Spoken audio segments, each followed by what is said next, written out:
Nandito na naman ako nangungulit. So, welcome back. Anyway, wala si Renji kasi may work siya. So, ako lang mag-isa dito sa bahay. And, maybe, nanonood kayo ng video to after nyo makita yung, yung profile picture ko sa FB. But, nagtataka kayo. But, iba itsura ko sa FB, tapos iba yung itsura ko dito. And, actually, ginawa ko tong video to before nangyari yung mga, photoshoot na ginawa kong profile pic ngayon. So, a lot of my friends doesn't know anything sa mga nangyayari sa buhay ko. But, they keep on asking, so, ano nga ba nangyayari sa akin? So, I've been receiving a lot of messages from my friends. Actually, ang nakakalam na nito is family ko, close relatives, and then mga kasama ko sa trabaho, syempre. And then, yung ibang nandito sa Thailand na mga kakilala namin. So, sila lang yung nakakaalam. The rest, wala na akong ibang pinagsabihan. So, before ko sasabihin, gusto ko kasing, sagutin na lahat ng questions na tinatanong niya sa akin na, minsan kasi minsan sinasagot ko kasi kayo ng yung parang, wala, puro joke lang. Tapos, hanging lahat ng sagot ko sa inyo. So, sasagutin ko lahat ng question na to. Yan, sasagutin ko lahat ng mga tanong na yan. Promise. And even sa mga kung bakit lahat ng mga videos na in-upload namin sa YouTube is parang may something different sa akin. Simula dun sa sa my boyfriend does my haircut, tapos yung na-scam ako, tapos ano pa ba yun? Basta yung mga na-upload naming videos nitong mga nakaraan. So sasagutin ko yun, i-explain ko sa inyo kung bakit gano'n. So, unang-una, so I'll be honest, guys, I was diagnosed with the cancer. And, so, wag mo na kayong magdrama, wag mo na kayong umiyak, or wag mo na kayong matuwa sa news na yun. Hindi ko nila lahat, pero, minsan kasi, pag sinabi kasi natin cancer, parang, it's a dead end. Na parang, lahat na kasi naririnig natin is namamatay, pag may cancer, ganito, ganoon, namamatay, lumalala yung sakit, ganoon. So, wag muna tayo maging praning. Let's still hope for the best. Charot. So, dun po ako magsisimula in answering all those questions, kung ano nga bang nangyari sa akin. So, ayun, may cancer nga po ako. And, kaya ako sabi, yung isang video namin, my boyfriend does my haircut, kasi nalalagas na po talaga yung buhok ko. As in, every time na naliligo ako, yung nagsusuklay, or kahit anong ginagawa ko, nalalagas talaga yung buhok ko. So, sa sobrang haba ng buhok ko, actually may video ko. Yan. Yun. Every time na sinusuklay ko siya, so, ang daming buhok na nahuhulog. So, I decided na paputulan siya ng maikli. Kasi pinanood ko din yung ibang mga mga cancer patient. Yun yung ginagawa nila para hindi sila agad na parang mabigla sa bago nilang itsura. So pakat muna ng kaunti, tapos saka magpapakalbo. So yung ginawa ko, ayaw talaga ni Renji. Kung ano yung itsura ay kung ano yung pinakita niyang reaction dun sa video. Honestly, totoo yun. Nasasaktan siyang pinuputulan yung buhok ko. Ayaw niya talaga. Kasi, aside sa mama ko, si mama kasi, my mother loves my hair. Even si Renji. Gustong-gusto niya yung buhok ko. Kasi, natural siya na maganda, mahaba, tapos straight, tsaka maitim. Maganda talaga yung buhok ko. Alam yan ng mga tao nakakakilala sa akin. But I never been in salon. Hindi ko na-experience magpa-reband. Hindi ko na-experience magpa-straight ng buhok. Wala akong experience sa salon. Isang beses lang ako pumunta ng salon nung nagpaputol lang ako. Nung nandito na ako sa Thailand. Last year yun. Yun lang yung experience ko sa salon. Kasi usually, si mama kasi nagpuputol ang buhok ko. So, ayun. So, nung pinutulan ni Renji, totoo yung nasasaktan talaga siya. Kasi ayaw niya. Pero wala siyang magawa kasi ako nagpupumilit. Kasi ayaw ko makita yung sarili ko na pag nagsusuklay ako. Parang mas nakakatakot siyang tingnan pag mahaba tapos nalalagas. Kasi mas madami siyang tingnan pag mahaba. Pero unless kung maiksi lang siya tapos pag nalagas, kaunti lang siya yung makikita mo kasi syempre maiksi yung buhok mo. So yun yung yung dahilan ko bakit ko pinaputulan yung buhok ko. Tapos, second is, yun, kung nakita niyo yung na-scam ako, nakascarf ako noon na time. Kasi that time is nawawala yung bonnet ko.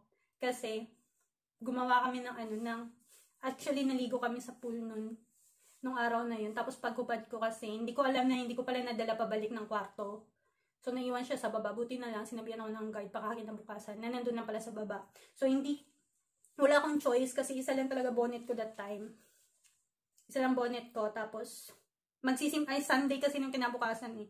So, wala akong choice kaya, naglagay na lang ako nung scarf na galing sa estudyante ko before ako nag-leave. Regalo yun ng estudyante ko kasi sinabi ko sa kanila na I have to inform my students and their parents kung ano yung totoong dahilan ng pag-leave ko.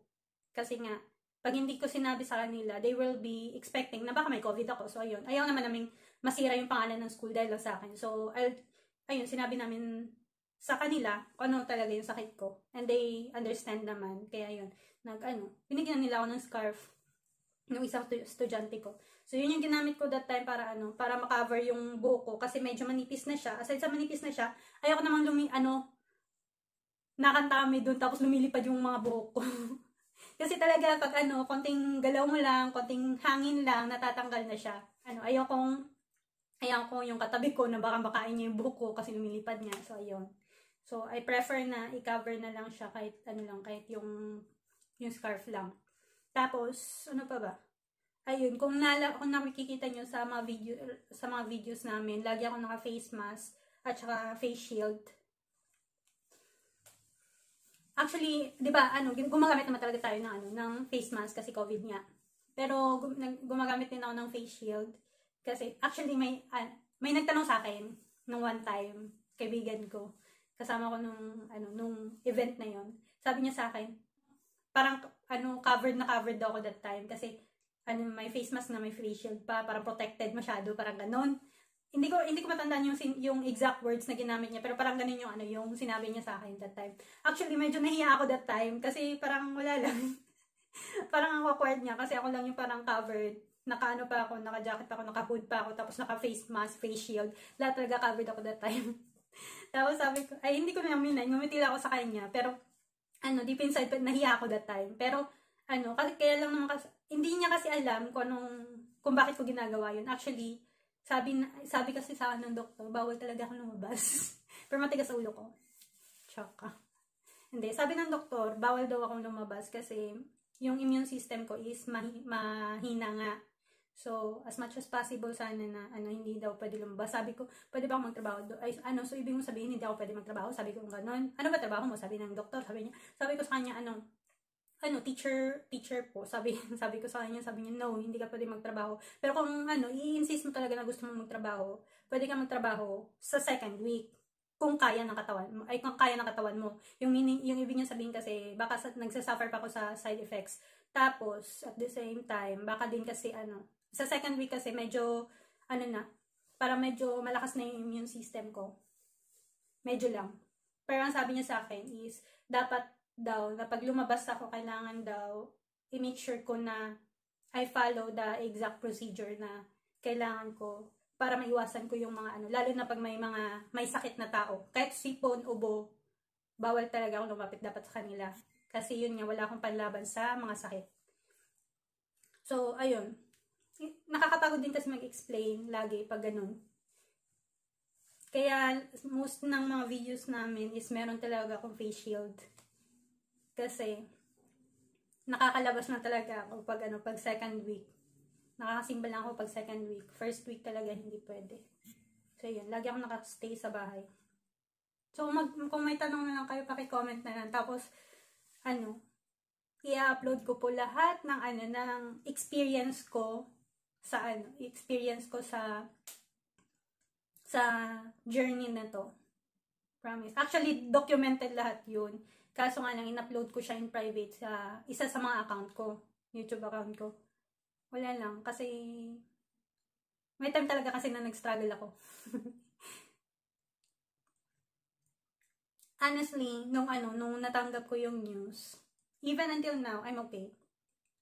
I'm okay with my sickness. Actually, nung natanggap ko kasi yung news na I do have a cancer, hindi ako nag-alala, honestly. Masaya lang ako. Yung parang normal lang. Parang feeling ko, it's it's quite different. Parang something challenging, something ganun.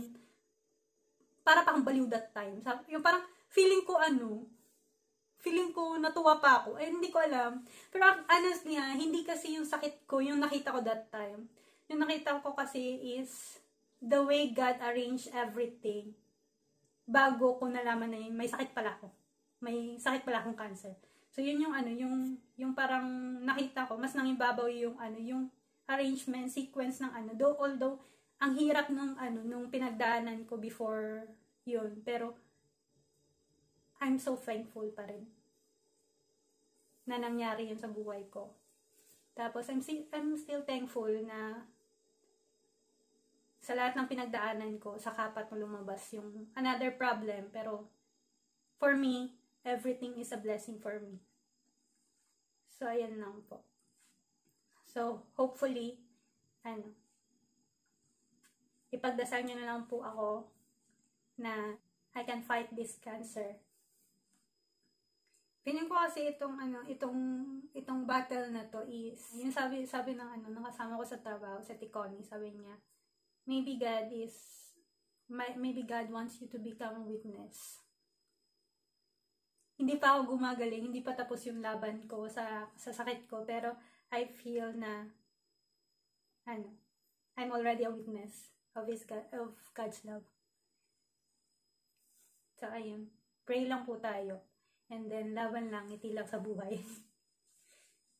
So ayun, kung may tanong po kayo, paki-comment na lang or message na lang po ako sa Facebook. Hindi ko man kayo sasagutin ng isa-isa. Pero I will try my best kasi I will try my best na sasagutin ko kayo in general kasi nakakapagod kasi kung minsan pa isa-isa magtatanong, di ba? Kaya yun iniiwasan ko talaga mag-reply sa mga questions minsan sa Facebook kasi yun yung nakakapagod kasi na minsan nag-struggle pa ako tapos ang dami ng tanong, ganun. So ayun, sasagutin ko na lang kayo in general pag I'm okay. So ngayon kasi okay ako kaya gumawa ako ng video.